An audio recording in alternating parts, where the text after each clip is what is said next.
আল্লাহ তাবারাক ওয়া তাআলা নারীদের ইবাদত পর্দা সম্পর্কে বলছেন, শোনো নবী হে, ইয়া আইয়ুহান নাবিয়্যু কুল্লি আসওয়াজিকা ওয়া বানাতিকা ওয়া নিসাইল মুমিনিন। নারী রে, তুমি তোমার কন্যাদেরকে, তুমি তোমার মেয়েদেরকে, বিবিদেরকে, মুমিনা নারীদেরকে নবী তুমি বলে দাও, তারা যেন চাদরের কিছু অংশ তাদের আবরু ইজ্জতের উপরে ঢেকে নাই, তারা আবরু ইজ্জতকে যেন ঢেকে নাই। মানে মেয়েরা ফরজ পর্দার আওতায় যেন চলে আসে। ও নবী, আমি তোমাকে আদেশ করলাম, কারণ মেয়েদের ফরজ পর্দাটা হলো সবচেয়ে দামি ইবাদত। তাহলে মেয়েদের পর্দা করতে হবে, এটা সবচেয়ে গুরুত্বপূর্ণ ইবাদত নারীদের জন্য। এজন্য আল্লাহ তার নবীকে আদেশ করলেন। এবার পর্দার কথা বলতে গিয়ে নারীদেরকে দুটি কথা বলবো। এক, কোরআন। আচ্ছা, আগে পর্দার ব্যাপারে কথা বলতে গিয়ে আল্লাহ বলেছেন, হে নারীরা, ওয়াকুল্লিল মুমিনাতি ইয়াগজুজুনা মিন আবসারিহিন্না, হে পৃথিবীর নারীরা, তোমরা তোমাদের নজরকে নিচু করো। নজর শুধু নারীরা নিচু করবে না, পুরুষেরাও করতে হবে না? এইদিকে তাকান, এই হাদিসটা মনে রেখে বাড়ি যাবেন। সব কথার এটা একটা দামি কথা। এদিকে তাকান আপনারা, আল্লাহর নবী বলেছেন, এদিকে 3 প্রকার এমন ব্যক্তি রয়েছে যাদের চোখ জাহান্নাম যাবে না, জাহান্নামের আগুনে পুড়বে না। বলুন সুবহানাল্লাহ। সুবহানাল্লাহ বলুন। আমাদের আহলে হাদিস এটা জানে না যে কোথাও সুবহানাল্লাহ বলতে হবে, ওটাও জানে না। জি, আল্লাহর নবী বলছেন 3 প্রকার এমন চোখ, যেই চোখগুলো জাহান্নামের আগুনে পুড়বে না। আরেকবার বলুন সুবহানাল্লাহ।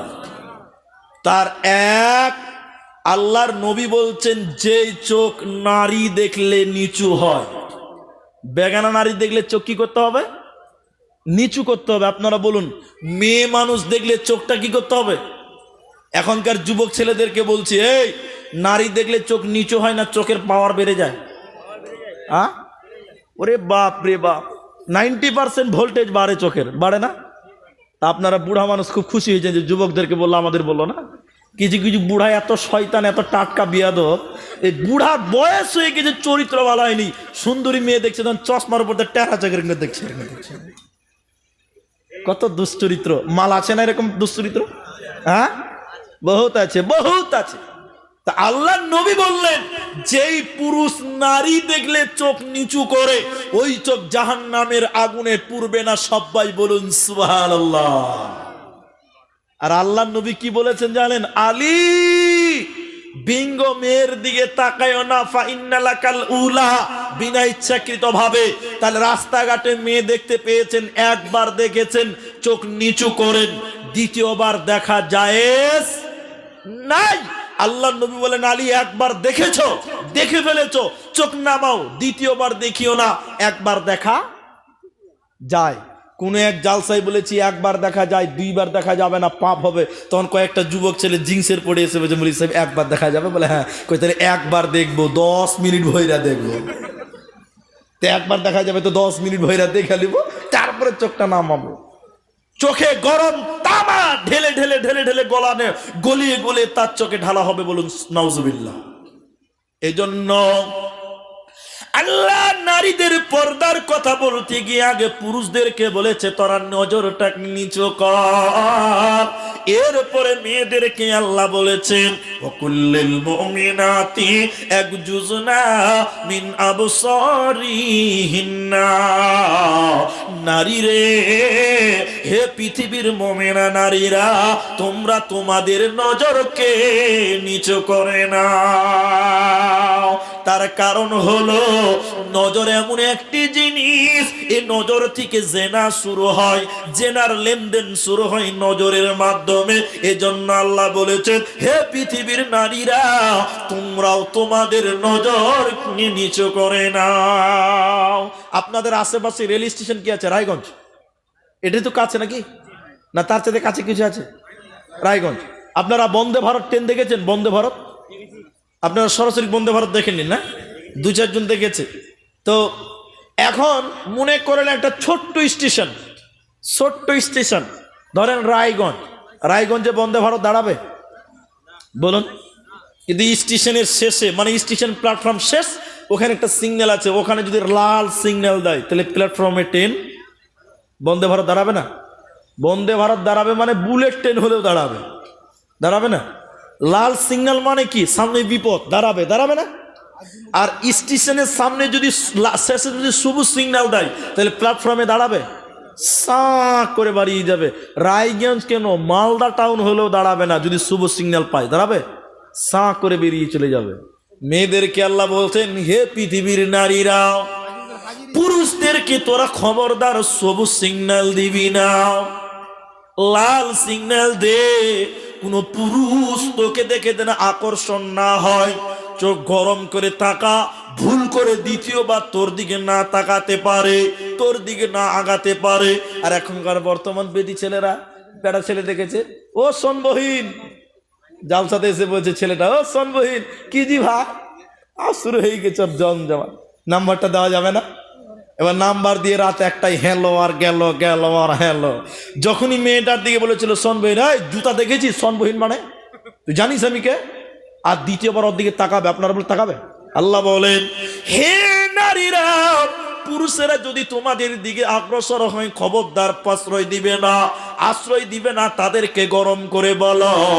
এজন্য আল্লাহ পর্দার কথা বলতে গিয়ে বলেন, নারী রে, তোরা তোদের নজরকে নিচু কর। এজন্য কে যত গুনাহ জিনা নজর থেকে সরো, ফাহিশা শুরু হতি হ্যায় আঁখ সে, খতম হো জাতি হ্যায় সারাঙ্গাছে। প্ল্যাটফর্মে ট্রেন কেনে এলো, নিশ্চয়ই সিগন্যাল দিয়েছে। ট্রেন কেন এলো, নিশ্চয়ই সিগন্যাল পেয়েছে, সবুজ সিগন্যাল। জেনা কেন হলো, ব্যভিচার কেন হলো, নিশ্চয়ই নারীরা সম্মতি দিয়েছে। এজন্য ব্যভিচারের ব্যাপারে, জেনার ব্যাপারে আল্লাহ বলেন, আয-যানিয়াতু ওয়াজ-যানি। ভাইরা আমার, নারীরা যদি সম্মতি না দেয়, কোন পুরুষ কোন নারীর কাছে যেতে পারবে না। পারবে? বলুন, নারীর সম্মতি ছাড়া জেনা হবে? জেনা হবে না। ধর্ষণ হতে পারে, কিন্তু জেনা আর ধর্ষণ আলাদা না, টোটালটা আলাদা।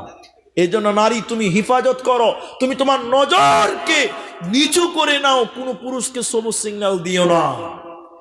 ভাই, আপনারা একজন করে উঠছেন, জয়টাই বাজুক, আমি ঘড়ি না দেখেই বলছি, এতে 11:30 বেজে গেছে, 1 মিনিট কম। আচ্ছা, আপনাদের কি খুব বিরক্ত লাগছে? জানুয়ারি শেষ, আমার মন বলছে ঠান্ডাও শেষ। আর ঠান্ডা আছে? অন্য দিনের মতন ঠান্ডা আছে? 2 দিন থেকে ঠান্ডা খুব কম না, অতি কম। আমি তো আজকে পুরো ঘেমে গেছি, আজকে আরো কম। ওই তো বলছি জানুয়ারিও শেষ, ঠান্ডাও শেষ, হ্যাঁ কিনা বলুন? তো আজকে তো খুব ঠান্ডা নাই। আচ্ছা, আপনারা যেটি পুরুষ মানুষ আছেন, আর আধা ঘন্টা 30 মিনিট টাইম চাই, দেবেন আপনারা? না 10 মিনিট শেষ করবো? হ্যাঁ, 12টা বাজবে তো ইনশাল্লাহ। তো তার আগে যদি আপনাদের 12টা বেজে যায় তাহলে মুশকিল হয়ে যাবে। তা আপনারা যেটি লোক আছেন আধা ঘন্টা টাইম বসবেন, বলুন ইনশাআল্লাহ। ওই দিকের লোক বলুন একবার ইনশাআল্লাহ। এতগুলো লোক একবার তাকবীর দেন, লিল্লাহি তাকবীর। আমরা সবাই বসবো, জুড়ে বলুন ইনশাআল্লাহ। আপনি 12টা অবধি বসেন, ভাই যিনি দাঁড়িয়ে আছেন আপনি ওখানেই বসেন, আল্লাহ খুশি হবে, খুব ভালো। মাশাআল্লাহ মাশাআল্লাহ, জাযাকাল্লাহ। বসে যান, কেউ দাঁড়িয়ে থাকেন না, আল্লাহর রাস্তায় বসেন। জি, খুব ভালো। আমরা যেটি মানুষ আছি, আমরা প্রতিজ্ঞাবদ্ধ, ওয়াদাবদ্ধ, একসঙ্গে দোয়া পড়ে উঠবো, বলুন ইনশা। জালসার কাগজ দেন, ইস্তাহার দেন। এটা মসজিদের জালসা তো, মসজিদের তো, মসজিদের জালসা। আমি আন্দাজে তখন বলেছিলাম, খেয়াল করতে পারিনি। তো মসজিদের জালসা, আমি আপনাদের কাছে কিছু চাইবো, না দিলেও না দিবেন, কিন্তু বসতে হবে, একসঙ্গে উঠবো। আরেকবার সবাই বলুন ইনশাআল্লাহ।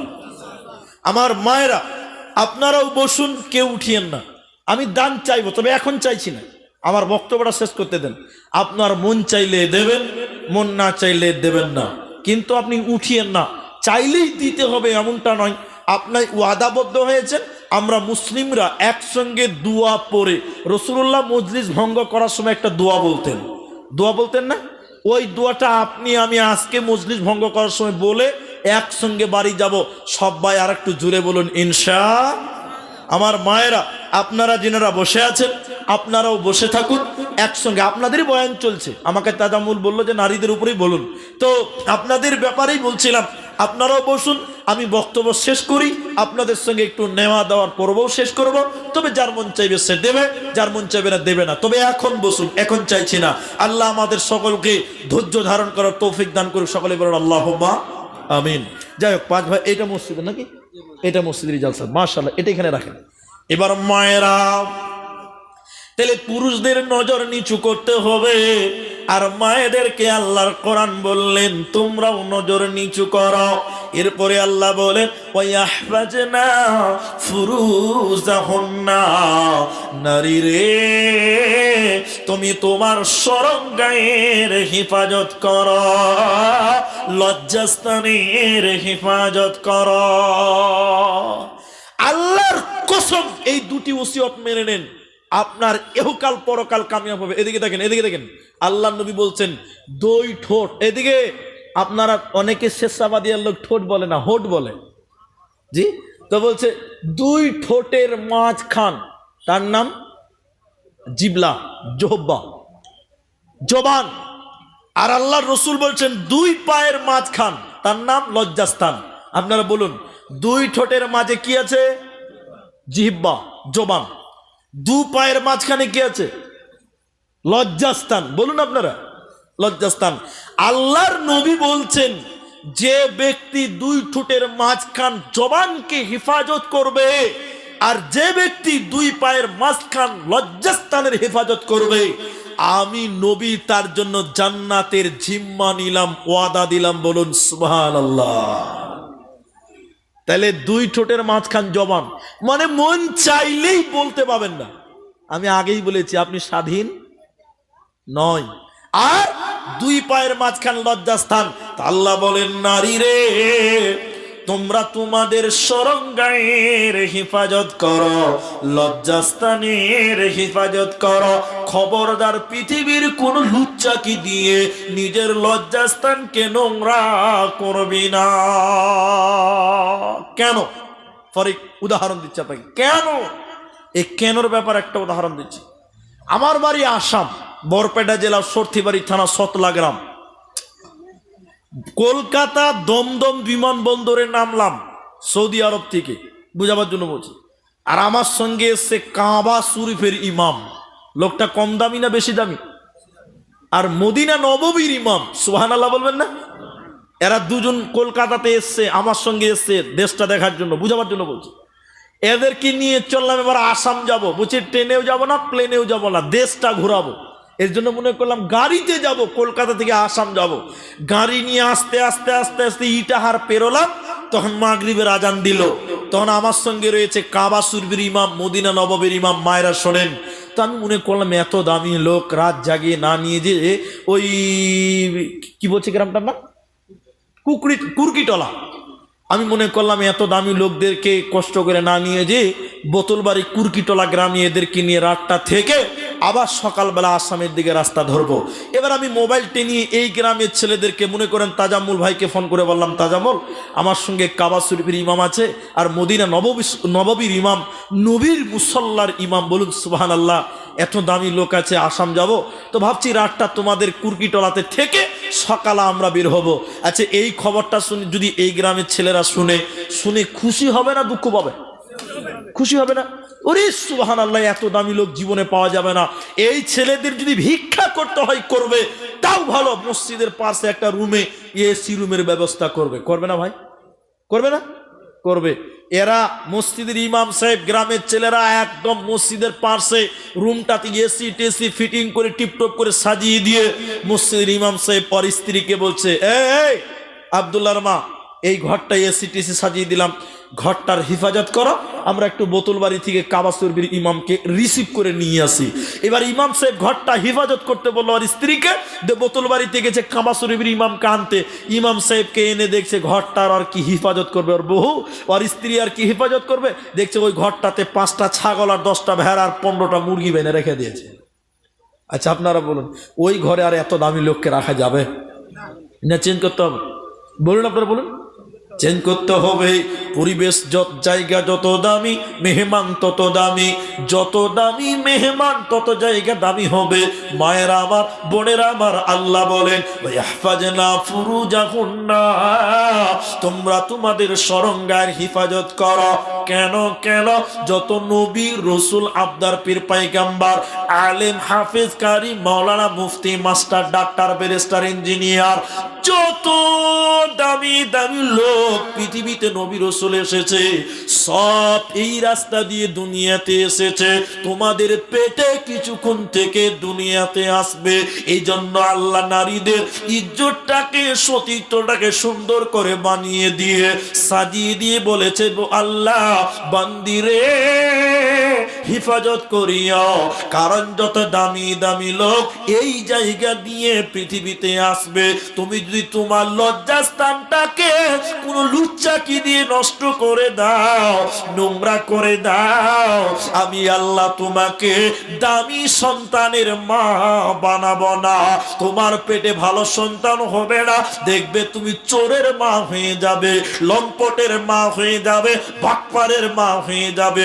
এজন্য মারে আমার, তুমি যদি সুসন্তানের মা হতে চাও, বোন আমার, আল্লাহ বলেছেন তুমি তোমার লজ্জাস্থানের হিফাজত করো, শরঙ্গায়ের হিফাজত করো।